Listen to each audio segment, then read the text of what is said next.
Hello everyone, welcome back to Decoding the Truth. So today we are going to cover the second part of unit second data structure, in which we are going to cover the queue data structure.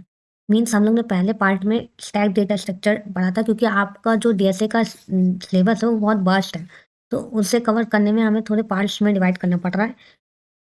Mainly हम आपको हर एक data structure को different way में समझाने की कोशिश कर रहे हैं, ताकि आपको एग्जाम में इन ईजी वे में आप हर चीज़ करके आओ, सारे क्वेश्चन अटेम्प्ट करके आओ। So let's start. तो क्यू क्या होता है, जैसे कि हम लोग ने स्टैक में पढ़ा था, स्टैक हमारा एक लीनियर डेटा स्ट्रक्चर है जो कि लीफो पे वर्क करता है, लास्ट इन फर्स्ट आउट। मतलब जो लास्ट में एंटर करेगा वो हमारा पहले आउट होगा। अब ये हमारा क्या होता है, क्यू जो डेटा स्ट्रक्चर होता है वो अपोजिट होता है स्टैक का। ये हमारा फीफो पे वर्क करता है, फर्स्ट इन फर्स्ट आउट।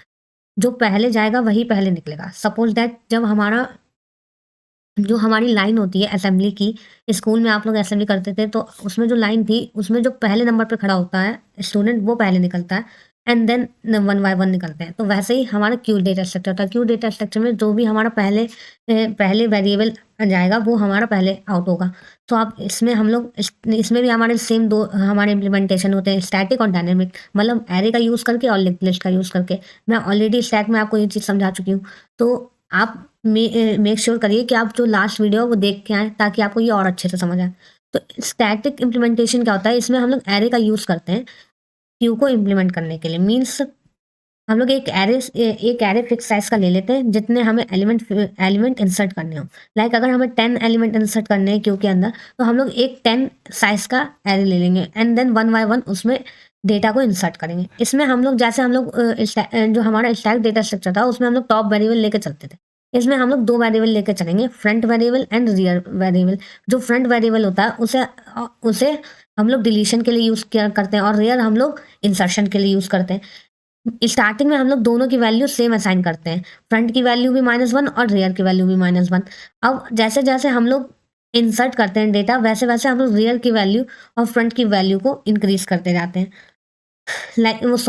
जैसे जैसे हम लोग इंसर्ट करते हैं वैसे वैसे हम लोग रियर की वैल्यू को इंक्रीज करते जाते हैं। मीन्स जैसे जैसे हम लोग ने 23 करा, तो 23 पे हमारा जो रियर है वो हमारा 0 हो गया और फ्रंट हमारा 0 हो गया। जब हम लोग ने 56 इंसर्ट करा, तो हमारा फ्रंट की वैल्यू और रियर की वैल्यू दोनों की बढ़ गई। अब ऐसे ही करते करते हम लोग लास्ट तक जो भी हम लोग जितना भी हम लोग ने साइज मेजर करा है या फिर फिक्स करा है, वहाँ तक हम लोग फिलअप कर देंगे एलिमेंट्स को, और ऐसे ही रियर और फ्रंट वेरिएबल की वैल्यू हम लोग इंक्रीज करते रहेंगे। डिलीशन में क्या होता है, डिलीशन में हम लोग जो फ्रंट होता है उसकी वैल्यू को इंक्रीज करते हैं बाय डिलीटिंग। लाइक हमने फ्रंट की वैल्यू को 0 कर दिया था, एक इंक्रीज बढ़ा के कर दिया था, पहले -1 था, तो अब यहाँ पे हमारा पहले 23 हमारा आउट होगा, देन 56 आउट होगा, देन 78 एंड सो ऑन।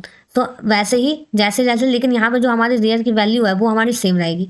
वहाँ पे हमारी फ्रंट की वैल्यू सेम थी, क्योंकि मैंने अभी आपको बताया कि फ्रंट हमारा डिलीशन के लिए यूज़ किया जाता है और रियर हमारा इंसर्शन के लिए यूज़ किया जाता है। तो हमारा इसमें क्या होता है, फ्रंट को जब हम लोग 0 रखते हैं, मतलब हमारी जो 0 इंडेक्स पे जो वैल्यू होगी वो पहले आउट होगी। अब जब हमारे 0 पे आउट हो गई, तो हमारे यहाँ पे कुछ है नहीं, अब 56 हमारा आउट होगा, तो फ्रंट की वैल्यू हम लोग 1 कर देंगे। ऐसे ही सो ऑन हम लोग करते जाएंगे और लास्ट तक डेटा को डिलीट कर देंगे। अब जब हमारी फ्रंट की वैल्यू रियर से ज़्यादा हो जाएगी, जैसे यहाँ पे 5 है फ्रंट की वैल्यू और रियर की वैल्यू है 4, जब हमारी फ्रंट की वैल्यू रियर से ज़्यादा हो जाएगी, तो हमारा जो डिलीशन है वो प्रोसेस कंप्लीट हो जाएगी। फिर से हम लोग फ्रंट को -1 कर देंगे और रियर को भी -1 कर देंगे, मतलब जो हम लोग ने स्टार्टिंग में इनिशियलाइज किया था उसको कर देंगे। अब हम लोग इसके फंक्शंस देखते हैं। इसमें भी हमारे जैसे हम लोग ने स्टैक में पढ़े थे, इंसर्ट फंक्शन होता है, डिलीट फंक्शन होता है, डिस्प्ले फंक्शन होता है। इंसर्ट हमारा डेटा को क्यू के अंदर इंसर्ट कराने के लिए यूज़ होता है, डिलीट हमारा डेटा को डिलीट कराने के लिए, एंड डिस्प्ले हमारा शो करने के लिए। तो वन बाय वन हम लोग इसे भी देख लेते हैं। अभी जो मैंने अभी आपको ऊपर समझाया वही चीज़ यहाँ प्रोग्राम में लिखी है। आप लोग ऑलरेडी सी प्रोग्रामिंग पढ़ चुके हैं फर्स्ट ईयर में, तो आपको ये प्रोग्राम बहुत ही ईजी वे में समझ आ जाएगा। तो हम लोग ने यहाँ पे दो वेरिएबल्स लिए हैं, फ्रंट एंड रेयर। फ्रंट और रेयर को हम लोग ने स्टार्टिंग में -1 की वैल्यू से असाइन करा है। इसमें हम लोग ने एक फंक्शन लिया है जो हमारा नो रिटर्न टाइप है विद 1 पैरामीटर, मतलब एक पैरामीटर ले रहा है इंट वैल्यू टाइप का, और रिटर्न टाइप इसका 0 है। डिलीट में हम लोग रिटर्न टाइप ले रहे हैं इंट मतलब एक इंटीजर वैल्यू रिटर्न करेगा। डिस्प्ले में कोई भी हमारा ना ही पैरामीटर ले रहा है और ना ही हमारा रिटर्न टाइप है। अब हम लोग मेन फंक्शन देखते हैं। मेन फंक्शन में वही हम लोग ने चॉइस दे दी है कि आप या तो इंसर्ट करोगे, या तो डिलीट करोगे, या तो डिस्प्ले करोगे, या तो एग्जिट कर जाओगे प्रोग्राम से। अब इन चारों में से आपको एक चूज करना है। तो आप जो भी चूज करेंगे उसके अकॉर्डिंग हमारा जो फंक्शन है वो एग्जीक्यूट हो जाएगा। सपोज दैट अगर आप लोग ने फर्स्ट चूज करा तो हमारा इंसर्ट फंक्शन एग्जीक्यूट होगा, अगर सेकंड चूज करा तो हमारा डिलीट फंक्शन, और अगर थर्ड चूज करा तो डिस्प्ले, फोर्थ करा तो एग्जिट, और डिफॉल्ट हमारा इनवैलिड इनपुट। मतलब अगर आप इन चारों में से कोई अदर मतलब 5 चूज करते हो या 6 चूज करते हो तो इनवैलिड चॉइस या इनवैलिड इनपुट आएगा। अब एंटर योर चॉइस मीन्स अब हमें येस करना है कि नो करना है, हमें कंटिन्यू रखना है कि नहीं। आपने अगर पहली वैल्यू इंसर्ट कर दी, अगर आपको एक और वैल्यू इंसर्ट करनी है तो आप चॉइस में येस दबाओगे, अदरवाइज नो। ऐसे ही सेम अब हम लोग फंक्शंस देख लेते हैं। मेन फंक्शन हमारा ये है जो हमारा इंसर्ट, जो हमें एग्जाम में लिखना होता है, मीन्स हमारा इंसर्ट करने का फंक्शन। क्यू में हम लोग कैसे डेटा को इंसर्ट करते हैं, तो इसमें मेनली हमारी 2 कंडीशन होती हैं। जैसे कि हम लोग ने स्टैक में पढ़ा था अंडरफ्लो की कंडीशन और ओवरफ्लो की। मतलब कब हमारा डेटा ओवरफ्लो हो जाता है, मीन्स कब बिल्कुल फिलअप हो जाता है और हमें डेटा को हम भर नहीं सकते दोबारा। मतलब जब हमारा ऑलरेडी बकेट हमारी फिलअप हो चुकी है उसकी कैपेसिटी के अकॉर्डिंग, तो हम उसके ओवरलोड तो नहीं करेंगे। तो वही चीज़ हमारा एरे में है। जब हम लोग का डेटा ऑलरेडी फिलअप हो चुका है उसमें, तो हम लोग उससे ओवरलोड नहीं कर सकते। तो यहाँ पे एक हमारी ओवरफ्लो की कंडीशन होती है और एक अंडरफ्लो की। जब हमारा बकेट ऑलरेडी खाली हो चुकी है तो हम लोग उससे पानी नहीं निकाल सकते। तो वैसे ही हमारे स्टैक अगर क्यू हमारा खाली हो चुका है तो हम उससे डेटा थोड़ी ना निकाल सकते हैं। तो ये हमारी होती है अंडरफ्लो की कंडीशन। तो 1 बाय 1 हम इसे देख लेंगे। तो जब हम लोग इंसर्ट करते हैं डेटा तो हम लोग देखते हैं कि ओवरफ्लो की कंडीशन देखते हैं। ओवरफ्लो का मतलब है ये तो नहीं कि हम लोग अगर पानी डाल रहे हैं बकेट में तो बकेट ही ऑलरेडी फिलअप हो चुकी है, पानी तो बाहर गिरेगा फिर। तो वैसे ही हमारी ये यहाँ पे भी चीज़ है। अगर हम लोग डेटा को इंसर्ट कर रहे हैं तो हमें ये देखना है कहीं हमारा क्यू ऑलरेडी फिलअप तो नहीं है। हम लोग डेटा फिलअप करेंगे तो वो होगा नहीं। तो हम लोग अगर हमारा जो रेयर है वो मैक्स साइज -1 है, मतलब सपोज दैट हम लोग ने एक एरे असाइन करा है 10 नंबर्स का, 10 साइज का एरे, मतलब उसमें खाली हम लोग 10 एलिमेंट्स ही वो कर सकते हैं। तो हमें जो रेयर की वैल्यू है अभी मैंने बताई कि हम लोग 2 वेरिएबल्स लेते हैं, फ्रंट और रेयर। रेयर हमारा इंसर्शन के लिए यूज होता है और फ्रंट हमारा डिलीशन के लिए। तो रेयर में हमारा क्या होता है, हम लोग रेयर की वैल्यू चेक करते हैं। अगर आप इसमें देखिए जो हमारा ग्राफ रिप्रेजेंटेशन है, अगर हमारी जो रियल की वैल्यू है वो बढ़ते हमारी जो ये लास्ट वैल्यू थी 4, अगर वहां तक हमारी पहुंच गई, या फिर यहाँ पे हम लोग ने जो साइज लिया था वो 5 लिया था, इसलिए यहाँ पे रियल की वैल्यू मैक्सिमम 4 हो गई, क्योंकि 5 -1 हमारा 4, मतलब मैक्स साइज -1। जितना हम लोग मैक्स साइज डिसाइड करते हैं, अगर 10 डिसाइड करा है तो रियल की वैल्यू 9 होगी, क्योंकि इंडेक्स की वैल्यू हमारी 0 से स्टार्ट होती है। तो ये हम लोग चेक करेंगे। अगर हमारी रेयर की वैल्यू मैक्स साइज -1 है तो इसका मतलब हमारा स्टैक, यहाँ पे सॉरी स्टैक लिखा है बट यहाँ पे क्यू होगा, क्यू हमारा ओवरफ्लो हो रहा है। तो हम लोग उसमें डेटा इंसर्ट नहीं करेंगे और यहीं से एग्जिट कर जाएंगे। यही अगर नहीं हो रहा है तो रेयर को 1+1 कर देंगे और रेयर की वैल्यू में हम लोग जो भी हमारा डेटा था जो हमें फिलअप करना था वो हम लोग डाल देंगे। अब यही अगर हमारा रेयर अगर 0 0 है तो हम लोग फ्रंट को 0 बना देंगे, और मतलब अगर रियल हमारा 0 है तो फ्रंट को हम लोग 0 बनाएंगे, क्योंकि फ्रंट से ही तो डेटा निकलेगा, अदरवाइज नहीं निकलेगा। मीन्स सपोज दैट अगर हम लोग ने पहले हम लोग ने स्टार्टिंग में -1 असाइन कर दिया था, जब हमारा रेयर 0 हो गया, तो हमें फ्रंट को भी तो 0 करना होगा, क्योंकि हमारा जो डेटा है वो यहाँ से स्केप होगा ना, 0 वाले इंडेक्स से, ना कि -1 वाले से। -1 पे तो कोई डेटा ही नहीं है। तो वही चीज़ यहाँ बताई गई है, प्रोग्राम में करी गई है। तो आई थिंक आप ये समझ गए होंगे। अब हम लोग देख लेते हैं पॉप वाला। पॉप में हमारा क्या होता है, जो हमारा ओवर अंडरफ्लो है उसमें हम लोग कंडीशन चेक करते हैं। अगर हमारा फ्रंट -1 है, इसका मतलब है हमारे जो क्यू है उसमें कोई डेटा है ही नहीं। तो ये हमारी होती है क्यू अंडरफ्लो की कंडीशन। आई होप आपको समझ आ गई होगी। इसमें ये तो बिल्कुल स्टैक जैसा ही है। जैसे हमारे टॉप की वैल्यू हम लोग देखते थे, अगर टॉप की वैल्यू हमारी -1 है तो हमारा स्टैक अंडरफ्लो हो जाता है। वैसे इसमें हम लोग फ्रंट ले लिए, इसमें हम लोग 2 वेरिएबल ले लिए फ्रंट, उसमें खाली एक ही वेरिएबल था टॉप। अगर आप रिलेट करके पढ़ोगे तो आई थिंक आपको ज़्यादा जल्दी समझ आएगा। तो ये हमारा है। अगर हम लोग ने, और अगर ये चीज़ नहीं है, मीन्स अगर फ्रंट हमारा -1 नहीं है, तो हम लोग फ्रंट के उस पर जो भी हमारी क्यू की वैल्यू है उसे n में डालेंगे और फ्रंट को 1 बढ़ा देंगे और डिलीट कर देंगे n को, फिर फ्री कर देंगे, रिटर्न कर देंगे। तो यही हमारा हो गया डिलीट फंक्शन। उसमें हम लोग पॉप फंक्शन बोलते थे, पुश फंक्शन बोलते थे, इसमें इंसर्ट फंक्शन और डिलीट फंक्शन बोलेंगे। डिस्प्ले में हम लोग क्या करते हैं, डिस्प्ले में हम लोग अंडरफ्लो की कंडीशन देखते हैं। अब अगर हमारे बकेट में पानी है ही नहीं, अगर हमारे टीवी पे सीरियल्स हैं ही नहीं, तो हमें क्या शो होगा, कुछ नहीं शो होगा। तो वैसे ही हमें ये देखना पड़ेगा, अगर क्यू में एलिमेंट कोई है ही नहीं, है भी कि नहीं, अगर है तो हम लोग उसे शो करेंगे, अदरवाइज हम लोग उसे अंडरफ्लो की कंडीशन में डाल देंगे। तो ये हमारे तीनों फंक्शंस हो गए जो कि आते हैं हमारे डायरेक्ट आते क्वेश्चन उठ के आता है कि क्यू के इंसर्शन, डिलीशन और डिस्प्ले का फंक्शन सीखिए। फंक्शंस मीन आपको खाली ये फंक्शन सीखने हैं यहाँ से लेकर, ये भी जो हमारा पुश का इंसर्ट का हमने कराया, और ये जो हमने डिलीट का कराया और फिर डिस्प्ले का कराया, तो ये सब आपको देखने हैं, एक बार राइट करके देखने हैं, क्योंकि ये हमारा 7 नंबर में आता है। तो अब आप आगे बढ़ते हैं। तो अब हमारा है डायनेमिक इम्प्लीमेंटेशन, मतलब जो चीज़ हम लोग ने एरे का यूज़ करके करी, अब हम लोग उसे लिंक लिस्ट का यूज़ करके करेंगे। तो लिंक लिस्ट में जो हम लोग, तो आपने जब लिंक लिस्ट का वीडियो देखा होगा तो हम लोग ने कुछ प्रोग्राम आपको करवाए थे, like insert at last in link list और delete at first in link list. तो वही फंक्शंस, हमारे सेम फंक्शंस यहाँ पे राइट डाउन किए गए, क्योंकि जो हमारा क्यू के जो भी हमारे डायनेमिक इम्प्लीमेंटेशन है स्टैक और क्यू के, वो हमारे सेम फंक्शन है जो हम लोग ने लिंक लिस्ट के पढ़े हैं। लिंक लिस्ट के हम लोग ने 3 फंक्शन इंसर्शन के पढ़े, 3 फंक्शन डिलीशन के पढ़े। मीन हमारे लिंक लिस्ट में जो होता है वो हमारा ये होता है कि या तो हम लोग स्टार्टिंग में नोड को ऐड करेंगे, या तो हम लोग लास्ट में नोड को ऐड करेंगे, या तो हम लोग स्पेसिफिक पोजीशन पर नोड को ऐड करेंगे। यही चीज़ हमारी डिलीशन में होती है, या तो हम लोग स्टार्टिंग से नोड को डिलीट करेंगे, या तो लास्ट से डिलीट करेंगे, या तो किसी स्पेसिफिक पोजीशन पर डिलीट करेंगे। तो वही फंक्शन यहाँ पे हमारा लिखा गया है। इसमें इंसल्ट हम लोग क्या करते हैं, हम लोग सबसे लास्ट में डेटा को इंसल्ट करते हैं। अब लास्ट में का क्या मतलब है, ऑफ कोर्स सी बात है, जब हम लोग फर्स्ट इन फर्स्ट आउट कर रहे हैं, मतलब आपने बैंक की लाइन देखी होगी, जब भी आप बैंक जाते हैं तो वहाँ पे लाइन लगी होती है, लाइन लगी होती है कस्टमर्स की। तो वहाँ पे जो कस्टमर होता है, जो भी हमारा लास्ट में आता है वो हमारा सबसे लास्ट में लगता है, और जो फर्स्ट आता है वो सबसे पहले नंबर पे लगता है। तो और जो फर्स्ट वाला है वो एग्जिस्ट करता है। तो यहाँ पे डिलीशन एट फर्स्ट और इंसर्शन एट लास्ट वाला फंक्शन यूज किया जाएगा। मीन सपोज दैट हमारे एक वो है लिंक लिस्ट, ये सपोज दैट हमारी लिंक लिस्ट है, और इसे हमें वो करना है, मीन्स ये हमारी लिंक लिस्ट है और हमें एक नोड इसमें ऐड ऑन करना है, ये पी। तो अगर ये हम लोग यहाँ पे ऐड ऑन करेंगे इधर साइड, इंसर्ट एट लास्ट, तो ये हमारा फंक्शन होगा। अब हम लोग देखते हैं, तो हमें ये पता है कि जो भी हमारी न्यू वो होती है, न्यू नोड होती है, वो हमारे जो उसका नेक्स्ट होता है वो हमारा नल होता है, और उसमें जो एक हिस्सा होता है उसमें हमारी इन्फो होती है, ये हमें ऑलरेडी पता है। अब हम लोग ये देखते हैं कि अगर ये जो हमारा स्टार्ट है वो अगर नल है, तो इसका मतलब है हमारी कोई लिंक लिस्ट एग्जिस्ट ही नहीं कर रही है। मतलब ये हमारा पहला नोड है, जो भी हम लोग इसमें ऐड ऑन करने जा रहे हैं वो हमारा पहला नोड है, मतलब हमें पहले से कोई भी लिंक लिस्ट एग्जिस्ट नहीं कर रही। तो हम लोग इसी को स्टार्ट बना देंगे और हमारी लिंक लिस्ट हो गई और हम लोग एग्जिट कर देंगे।